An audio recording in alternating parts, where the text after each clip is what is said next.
अस्सलाम वालेकुम व्यूवर्स, मैं नाज शाह आपके साथ हूँ। आज मैं आपके साथ शेयर करूँगी कि मदीना हिजरत के बाद रसूलुल्लाह सल्लल्लाहु अलैहि वसल्लम ने जब मक्का जाकर उम्रा अदा करने के लिए तैयारी की तो उनको कुफ़ारी कुरैश ने मक्का में दाखिल ना होने दिया।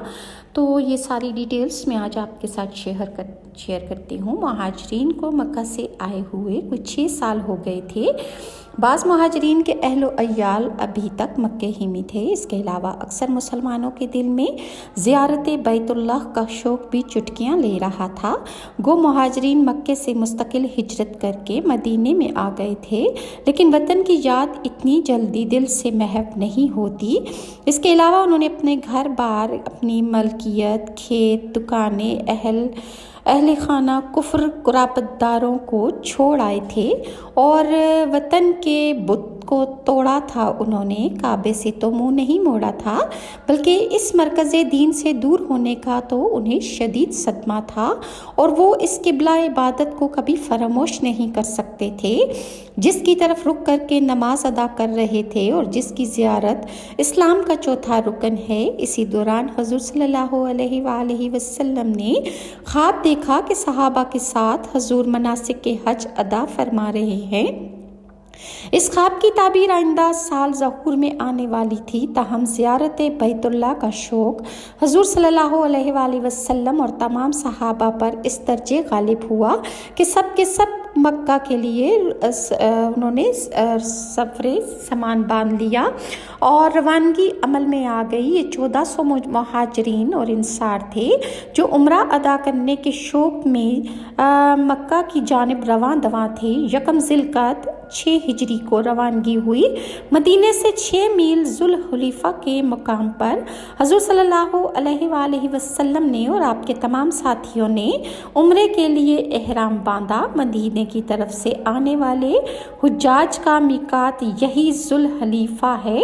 एहराम के मायने है हराम कर लेना, चूँकि एहराम बांधते ही क़िताल और जंगे या कोई भी हराम काम जो है वो हराम हो जाता है, इसलिए इसे एहराम कहते हैं। एहराम एक बेसिला कपड़ा होता है जिसे जिस्म पर लपेट लिया जाता है। ये अलामत है एहराम की, ताकि दूर से देखकर समझ लिया जाए कि ये अपने ऊपर क़िताल और जद्दाल वगैरह को हराम कर चुके हैं।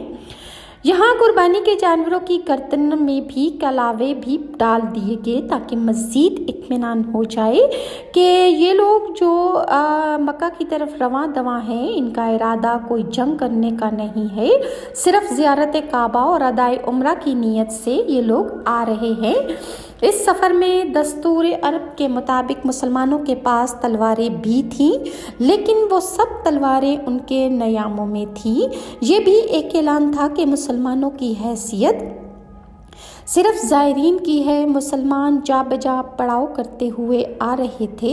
इसकी खबर अहले मक्का को हो गई थी। उन्हें ये तो यकीन था कि अहले इस्लाम चढ़ाई का कोई इरादा नहीं रखते, सिर्फ उम्रा अदा करना चाहते हैं, लेकिन उन्हें ये भी गवारा नहीं था कि मुसलमान उम्रा की अदायगी की नीयत से मक्के में दाखिल हों। इसलिए उन्होंने मुकाबले की तैयारियां शुरू कर दी। खालिद बिन वलीद, जो कि अभी तक इस्लाम नहीं लाए थे, वो एक दस्ता फौज का लेकर कराउल गमीम रवाना हो गए। ये जगह का नाम है। हुज़ूर सल्लल्लाहु अलैहि वसल्लम अभी मकाम अस्फ़ान में थे कि खालिद बिन वलीद के आने की उन्हें खबर मिली। खालिद के दस्ते को देखकर पीस कर रख देना इन 1400 मुहाजिरीन और अंसार के लिए मुश्किल ना था, लेकिन हुज़ूर चूँकि सिर्फ उम्रे का इरादा रखते थे और माह हराम ज़िकात और माह हराम ज़िकात की हुर्मत भी कायम रखना चाहते थे, इसलिए दस्ताए खालिद का सामना करना भी उन्होंने गवारा ना फरमाया। चुनांचे हुज़ूर सल्लल्लाहु अलैहि वसल्लम ने दाहिनी तरफ कतरा कर एक दूसरा मुश्किल रास्ता इख्तियार फरमाया। खालिद ने दूर से मुसलमानों और सवारियों की उड़ती हुई गर्द देखी और अहले इस्लाम की कुव्वत और शौकत का अंदाज़ा लगा लिया। फ़ौरन वापस हुए और अहले मक्का को खबर दी कि मुसलमान गमीम के करीब पहुंच चुके हैं। ये मकाम मक्के से 9 मील पर है। हुज़ूर सल्लल्लाहु अलैहि वसल्लम की ऊँटनी कस्वा नामी मकाम हुदैबिया में रुकी। हुजूर सल्लल्लाहु अलैहि वसल्लम और तमाम सहाबा वहीं उतर पड़े।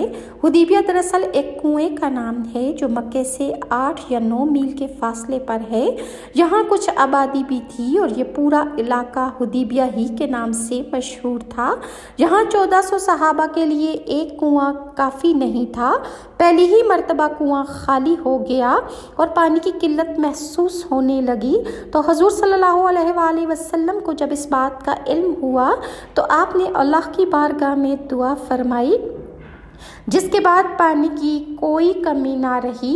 हुदैबिया में काफिला ज़ायरीन के पहुंचने की खबर जब बनु खुज़ा को मिली तो उनके सरदार बुद्दील बिन वर्का चंद आदमियों को लेकर खिदमत नबी सल्लल्लाहु अलैहि वसल्लम में हाजिर हुए। ये लोग इस्लाम नहीं लाए थे लेकिन मुसलमानों के हलीफ थे, इसलिए उनकी हमदर्दियाँ अहले इस्लाम के साथ थीं और मुसलमानों की ये राजदार भी थे। बदील बिन वर्का ने आकर हजूर सल्लल्लाहु अलैहि वसल्लम को खबर दी कि अहले मक्का ने बड़ी तादाद में जंगजू जवानों को जमा किया है और ऐलान किया है कि वो हरगिज़ मुसलमानों को मक्का में दाखिल नहीं होने देंगे। हजूर सल्लल्लाहु अलैहि वसल्लम ने बदील ही की मार्फत कुरैश को ये पैगाम भेजा कि हम लोग लड़ने नहीं आए हैं, हम सिर्फ उम्रा अदा करना चाहते हैं और इसके बाद हम वापस चले जाएंगे और मुतअद्दिद जंगों ने तुम्हें यूं भी कमज़ोर कर दिया है, इसलिए इरादा जंग तर्क कर दो। यानी तुम जंग का इरादा जो तुम रखते हो कि तुम हमसे लड़ाई करोगे तो इसको छोड़ दो। एक मुद्दत मुअय्यना के लिए मुआहदा सुलह कर लो। अगर लड़ोगे तो अल्लाह की कसम जब तक मेरे शानों पर सर मौजूद है मैं भी उस वक्त तक तुमसे लड़ता रहूँगा जब तक अल्लाह ताला अपना फ़ैसला न फरमा दे। बुदील बिन वर्का ने मक्के पहुंचकर जब कुरैश को हुजूर सल्लल्लाहु अलैहि वसल्लम का ये पैगाम सुनाना चाहा तो चंद जोशीले ना आक़िबत अंदेश नौजवान बोल उठे कि हमें मोहम्मद सल्लल्लाहु अलैहि वसल्लम का कोई पैगाम सुनने की ज़रूरत ही नहीं है। मगर संजीदा तबके ने सुकून से ये पैगाम सुना और कहा, ये तो हम जानते हैं कि मुसलमान उम्रा अदा करने आ रहे हैं, लड़ने का इरादा उनका नहीं है, लेकिन अगर वो ज़ायरीन की हैसियत से भी मक्का में दाखिल होना चाहते हैं तो सारा अरब हमें ताना देगा कि मुसलमान फातिहाना और गालिबाना अंदाज में मक्के में दाखिल हो गए और हम ये ताना नहीं सुन सकते, ना ही बर्दाश्त कर सकते हैं। बुदील ये जवाब लेकर वापस हो गए और अहले मक्का ने हालात का सही जायज़ा लेने के लिए जलीस बिन अलकमा को हुदैबिया के मकाम पर भेजा। जलीस ने वापस आकर इसी किस्म की गुफ्तगू की जो बदील ने की थी, मगर कुरैश को फिर भी इत्मीनान ना हुआ। बनु सकीफ के सरदार उर्वा बिन मसऊद सक़फ़ी ने कहा कि अगर तुम लोग कहो तो मैं खुद जाकर मोहम्मद से गुफ्तगू करूं, उन्होंने जो बातें पेश की हैं वो माकूल है। कुरैश ने उर्वा को अपना नुमाइंदा बनाकर हुज़ूर सल्लल्लाहु अलैहि वसल्लम की खिदमत में भेजा। हुज़ूर ने उर्वा से भी वही बातें फरमाई जो बुद्दील की वसातत से कुरैश को कहलवाई थीं। उर्वा ने हुज़ूर की बातें सुनकर कहा कि ए मोहम्मद, अगर तुम कुरैश को फना करोगे तो गोया अपने ही हाथों से अपनी कौम को बर्बाद कर दोगे, और अगर कहीं जंग ने पांसा पलटा तो तुम्हारे ये रुफ़का गर्द की तरह उड़ जाएंगे। उर्वा का ये जुमला सुनकर हज़रत बकर सद्दीक को जोश आ गया। फरमाया, ओ बदबख्त, क्या तू ये समझता है कि हम लोग रसूलुल्लाह को छोड़कर भाग जाएंगे? तो उर्वा ने कहा कि अबू बकर, मेरी गर्दन पर तुम्हारा एक एहसान है जिसका बदला मैंने अभी तक नहीं उतारा है, इसलिए मैं खामोश हो जाता हूँ, वरना तुम्हारी सख्त कलामी का मैं तुम्हें मज़ा चखा देता। और मज़ीद हुज़ूर सल्लल्लाहु अलैहि वसल्लम को अहले मक्का ने काबा में दाखिल होने दिया या नहीं, इसकी डिटेल्स जो हैं वो मैं इंशाल्लाह नेक्स्ट वीडियो में शेयर करूँगी कि मुसलमान उम्रा कर पाए थे कि नहीं। और अगर आपको मेरी वीडियोस अच्छी लगती हैं तो काइंडली लाइक और सब्सक्राइब ज़रूर कीजिए और नेक्स्ट वीडियो तक के लिए नाज़शा को इजाज़त दीजिए। अल्लाह हाफ़िज़।